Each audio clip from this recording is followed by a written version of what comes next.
All right, so we're gearing up to take a trip to Moab next week. While I had everything out and I was kind of situating the gear for our trip, I wanted to go over kind of our budget-minded, intro-level kind of overland recovery kit. And so a lot of times we travel by ourselves or we are traveling with one other person in a small group. And so our gear has to fit that. We don't have the benefit of a bunch of different vehicles to be able to recover from different situations. And so one of the steps that we took is ordering a bumper. The benefits of the bumper are pretty amazing with just having stable frame-mounted recovery points and a place to put a winch. And so those two will happen eventually. Still waiting on the bumper to come in. So right now we wait, and as soon as the bumper's in, we'll get it on and get a little bit more prepared for off-road recovery. But in the meantime, we got to make do with what we have. So we have our simple little recovery kit here for recovery with one other vehicle, and then a couple of tools that really make solo recovery super easy. And so we're going to go over all of that. So the single most important piece of gear that I think any recovery operation needs is a shovel. There are thousands of situations where a shovel by itself with a lot of sweat will get you out of a lot of issues. Many situations where folks rely on other gear could have easily been solved even with the smallest of shovels, which this one went with us down the length of Baja and dug many cat holes, but is not super effective with recovery because it's tiny. There's not a lot of leverage. So this, although it's good for really small spaces like our first gen, with a little bit more room and a little bit more rooftop real estate, we decided to opt for full length. It's a wood handle. You can literally replace the handle anywhere in the world. This is going to be our go-to shovel from now on with the full handle so that we are not killing ourselves trying to do something that the simple shovel has already fixed. A second thing that you see on most vehicles next to the shovel and the axe, of course, which is a whole nother video that we'll get into later, is the high lift jack. And so this is our farm jack that we took, again, on the 4Runner all the way to Mexico. On a vehicle like that has bumpers front and rear, it has places to jack on all around the vehicle. The farm jack is super fast, super simple, and super dangerous. So if you don't know how to use this, don't think that the first thing you have to do on your Jeep is strap this to the back, the front, the side. I've seen them everywhere on the hood. You don't need a farm jack. They're helpful. They have their place. They're extremely dangerous if you don't know what you're doing. So get trained on how to use the high lift or the farm jack, but don't depend on this for doing anything. Our GX is stock height, stock size tires, or +1 size tires, and the bottle jack that comes from Toyota is sufficient 99% of the time. For the 1%, they have products like the Safe Jack, and I'll link that below in the description. Not sponsored by them, just a great product that is a safe bottle jack that is built to keep you safe. This is to look cool on your car and super dangerous. So we'll set this one out of the way. Another piece of kit you're starting to see more and more as overlanding becomes more popular is the traction board. So this is a mid-level traction board set by Maxa. They are not as expensive as MaxTrax, but not as cheap as like X-Bull or one of those brands. We've used high-end MaxTrax. We've used the cheapest thing on Amazon, and there is a difference. The build quality is better. The little nubs stay in better shape longer. They stack better. 100 different reasons to buy a proven product like the MaxTrax. We just happened to need these quickly and didn't want to spend $400 on a set of MaxTrax. So that's a real thing. This kit is put together not as a luxury overland whatever, but as a realistic, attainable camping setup. So although these are not the most high-end traction boards, they're a good middle ground for getting out, using them to level in camp, recovery, whatever. They might wear out faster, but you're not necessarily supporting just a complete rip-off of MaxTrax. There are some design differences, and we can argue all that in the comments, but this is an attainable kit. The whole point of this video is to show that this is an attainable kit for the average person. You don't have to be an Instagram celebrity or filthy rich to be able to get out and explore safely and have a kit to recover if something bad happens. So highly recommend these. We've done like one recovery on this set of the Maxa boards, and so far they're fine. They're great. We're taking them with us to Moab, and we'll put them to the test. Hopefully not too much, but you never know what happens there. So the last piece of kit is the actual recovery gear. This kit from ARB comes in a handy little pouch, and it really is. We shopped around, we tried to see, you know, if we could cobble it together from a bunch of different brands. We found the kit from ARB, and we'll link it as well. It comes with 2 shackles rated for our vehicle rating, so that is important. I'll link to some articles on working load limits that are stamped right there on the side on any good shackle. And these don't have to hang from your vehicle. So common misconception, if you buy an off-road bumper, these are not decoration. They are a wear and tear item, and they will degrade faster and be less dependable if they're hanging from your vehicle all the time, looking cool and tough and overlandy. They don't have to go on your vehicle. They can actually just stay in the bag that they come with. And we'll walk you through how to put those on in just a second. The kit comes with gloves, which they're not necessary, but they work. High quality work gloves. Down in the bottom of my kit is kind of the crux of this whole thing, and this is a Rhino USA product. So full disclaimer, made in China. I don't know anything about this company, but I do know that the part that I wanted was a Factor 55 Hitch Link 2.0, and they're expensive. This was a third of the cost and has very similar specs. Obviously not made in the USA. It has a stamped working load limit on the shackle. The receiver block seems to be high quality, so time will tell on this one, but we're gonna give it a shot. So deep down in this kit is the actual dynamic recovery rope. So Australian called snatch strap. You'll hear that, different terms for it, but this has all of the safety ratings of what the working limit is. See them right here. The minimum brake strength is stamped on the inside of the strap. So you can know a good strap if they're willing to tell you what it's rated at. If they're not, probably not something that I want to attach metal projectiles to and pull at a high rate of speed. So this strap's 30 feet. It's a proven strap. ARB is a proven brand. This just seemed like a no-brainer for a cheap kit that can get you out of most situations. This rope will do the bulk of what you need it to do. This is not a tow rope. This is not anything like that. This is to get you unstuck with a snatch or jerk, pull you out, and get you on your way. Super simple. There's not much to say about it. It's well made, it's tested, it's proven. The brand sticks by their gear. This seemed like a no-brainer for us. The last part that I'll touch on while we're looking at the kit is the bag works as a dampener. And so as you're doing a recovery, you're doing a winch, you flip this over the top of the winch line, clip it down, so whenever your winch line goes wild and breaks on something, or like you're using your Rhino USA receiver and something bad happens, when the wire goes crazy, this thing is on top of it. Instead of it going projectile flying at you, this damper works as a way to slow it down and keep you from being impaled.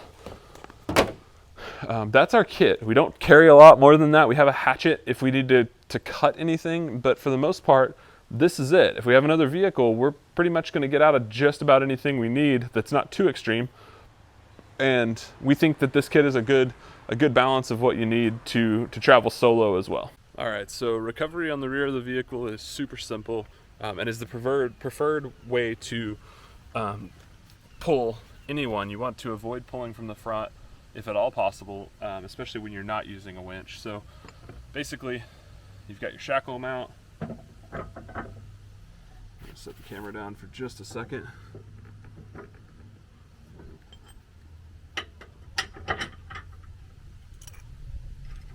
Shackle mount goes into the hitch, just like you would any other receiver. And there you go. You're there, secure, make sure your pin's in, and you're ready to roll. And do your shackle, just like you would anything else. Set the camera up here for a second so I can use both hands. You're going to take your recovery rope, it's in there, shackles on. I automatically notice the first thing I don't enjoy about this kit from Rhino USA on the shackle mount is that the shackle is black. The receiver's black, everything's black. So whenever I'm doing a pull in the middle of the night, like a time whenever we were in Flagstaff. This would have been super beneficial. It had rained. We rolled up on a Sprinter that was stuck. He had no business being there, but they typically don't.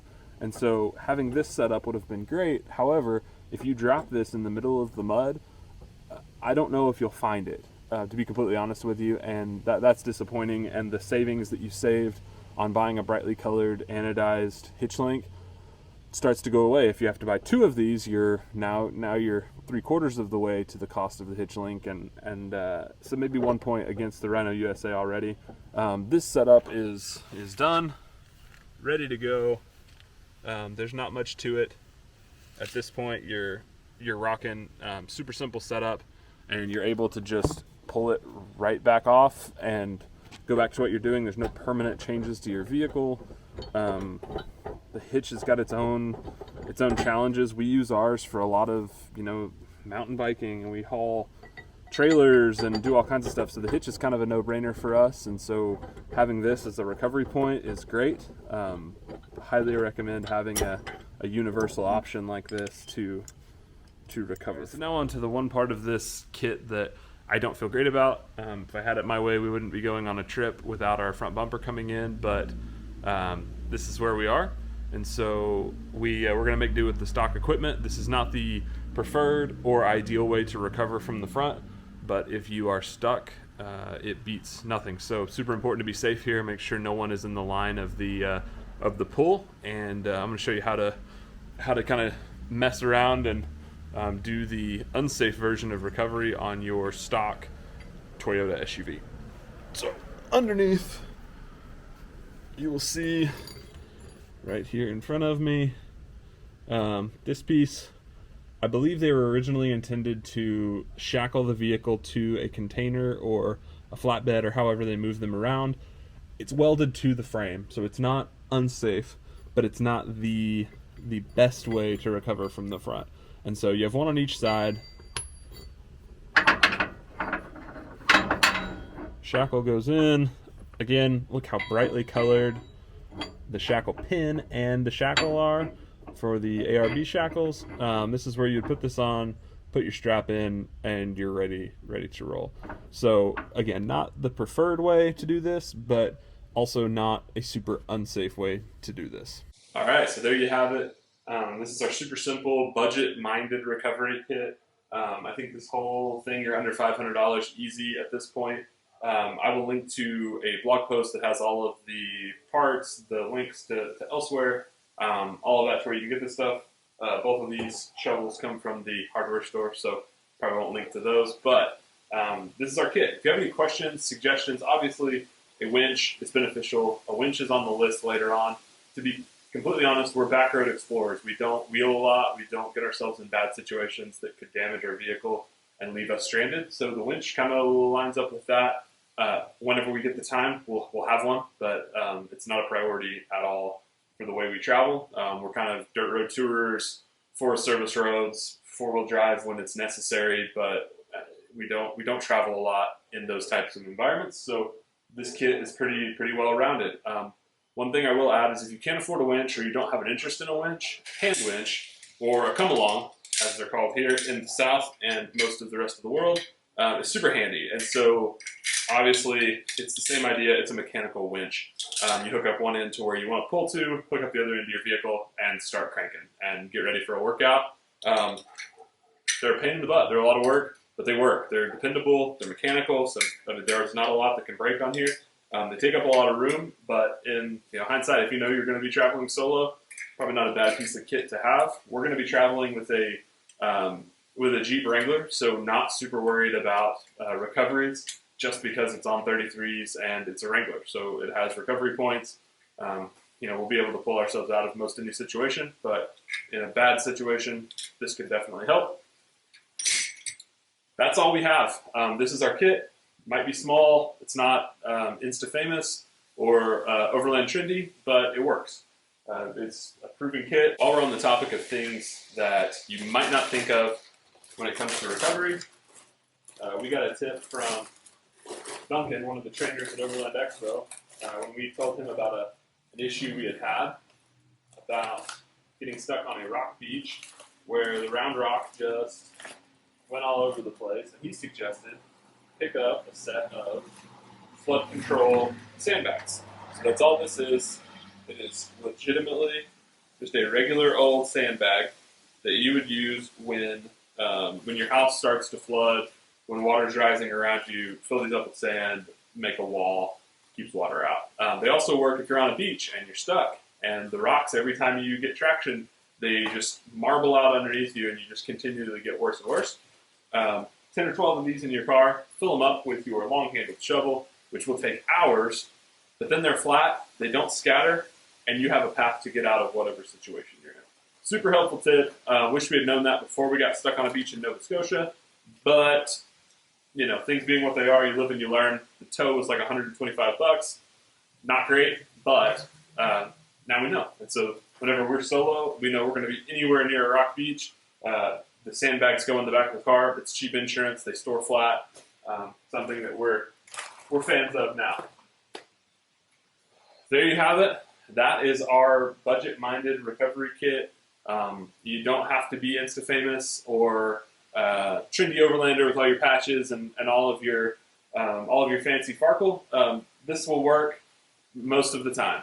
For the one percenter, you know, yeah, you probably need a winch. You need a bunch of recovery kit. If you do that kind of travel and you wheel a lot, by all means, not knocking it. Just saying this works for us. We are light road tourers, so we don't even try to be rock crawlers. Like, we like camping outside, and the 4-wheel drive gets us there. So we're going to rock a stock suspension and plus one tires as long as we possibly can, because that's how the vehicle was made, and it works.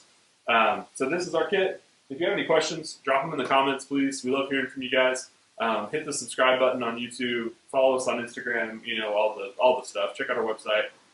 We are working on a bunch of different projects right now. We've got the bus going, the GX going. We're trying to sell the first gen 4Runner. So if you know somebody that wants a clean, recently rebuilt engine first gen 4Runner, send them our way. It is a proven vehicle that we want to see go to a good home. Thank you so much for watching. We will catch you next time.